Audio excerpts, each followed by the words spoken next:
অনেক সময় আমাদের জীবনে একই ঘটনা বারবার রিপিট হয়, মানে একই টাইপের ঘটনা। এর কারণ কি? যেমন ধরুন, সম্পর্কের ক্ষেত্রে একবার যদি কোনো খারাপ রিলেশন আমাদের জীবনে আসে এবং সেই সম্পর্ক যদি ভেঙে যায়, তারপর সেকেন্ড টাইম আবার কোনো সম্পর্ক তৈরি হওয়ার ক্ষেত্রে আমাদের মনে কিন্তু একটা ডাউট থাকে, একটা সন্দেহ থাকে, এবারও সে আগের মতন হবে না তো?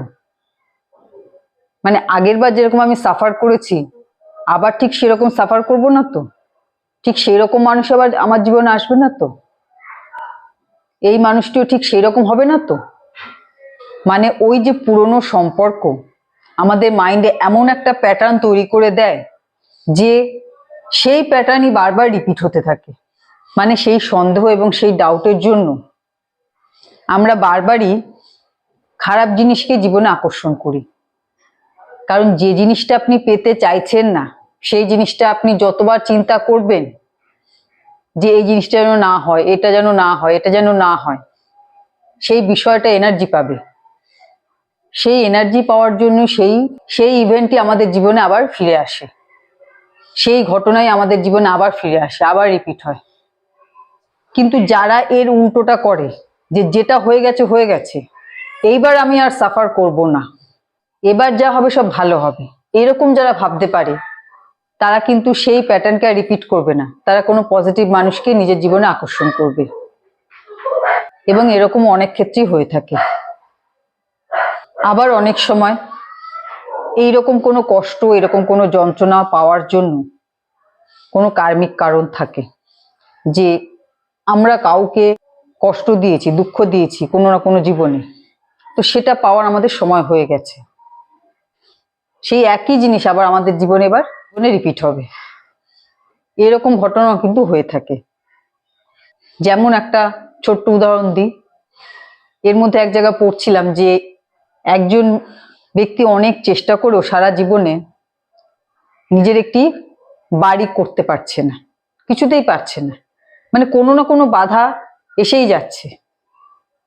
এবং তার যখন পিএলআর করা হয়, তখন দেখা যায় যে এই ব্যক্তি গত জীবনে যখন তার অল্প বয়স ছিল, সে ওই যে গুলতি আছে না, সেই গুলতি দিয়ে সে পাখিদের বাসা ভেঙে দিত। সেটা নিতান্তই আনন্দের কারণে, মজার কারণে সেই কাজটা করত। যখনই কোথাও পাখিদের বাসা দেখতো, পাখিদের বাসা ভেঙে দিত। এইভাবে অনেক পাখির বাসা ভেঙেছে। আজ প্রকৃতি তাকে কিন্তু সেই জায়গায় দাঁড় করিয়ে দিয়েছে, যে সে সারা জীবন চেষ্টা করেও নিজের ঘর করতে পারছে না, নিজের বাড়ি করতে পারছে না। আমরা যে নিজেদের অজ্ঞাতে এরকম কাজ করে থাকি, তার ফল কিন্তু আমাদের ভুগতেই হয়। কারণ প্রকৃতি এই ব্যাপারে কিন্তু খুবই কঠিন, খুবই কঠোর। আমাদের এই শরীর পুরো প্রকৃতির তত্ত্ব দিয়ে তৈরি। আমরা যে জিনিস খাচ্ছি, যেভাবে বেঁচে আছি, আমাদের জীবন ধারণের জন্য যা যা দরকার সবকিছু এই প্রকৃতিতে রয়েছে। মানে সাজিয়ে রেখেছে সবকিছু। শ্বাস প্রশ্বাস নেওয়া থেকে খাওয়া দাওয়া সবকিছু এই প্রকৃতির মধ্যে রয়েছে। সবকিছু প্রকৃতি আমাদের দিচ্ছে। তারপর আমরা যদি প্রকৃতি কোনো জীবের সাথে, কোনো কিছুর সাথে, কোনো নিয়মের সাথে আমরা যদি কাটাছেঁড়া করি, কোনো কিছুকে নিজেদের ইচ্ছে মতন ব্যবহার করি, তার ক্ষতিপূরণ কিন্তু প্রকৃতি আমাদের কাছ থেকে নেবেই নেবে। কারণ এখানে আমাদের কিন্তু কোনো কিছু নিজের না, আমরা একটা লিমিটেড সময়ের জন্য সবকিছু ব্যবহার করছি।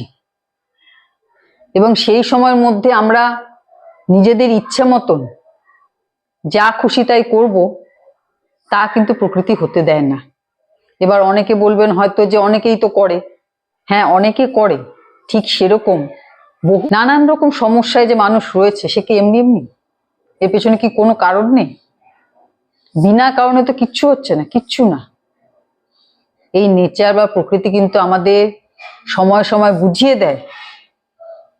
আজ এই যুগে দাঁড়িয়েও আমরা প্রকৃতির কাছে এখনো অসহায়।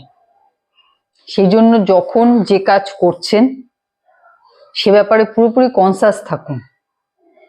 আপনার দ্বারা যেন অন্য কেউ ক্ষতিগ্রস্ত না হয়। কারো ভালো যদি নাও করতে পারেন, কারো ক্ষতি যেন না হয় আপনার দ্বারা। এবং আজ যারা খুবই কষ্টে আছেন, অনেকেই আমাকে মেসেজ করেন, তার মাধ্যমেই বুঝতে পারি। না হলে সোশ্যাল মিডিয়ায় সবার এত সুন্দর সুন্দর ছবি থাকে যে বোঝাই যায় না কার জীবনে কি কষ্ট আছে। আজ যে কারণে সাফার করছেন সেটা মনে রাখবেন যে আপনারই নিজের কোনো কর্মের রিটার্ন আপনার কাছে এসছে।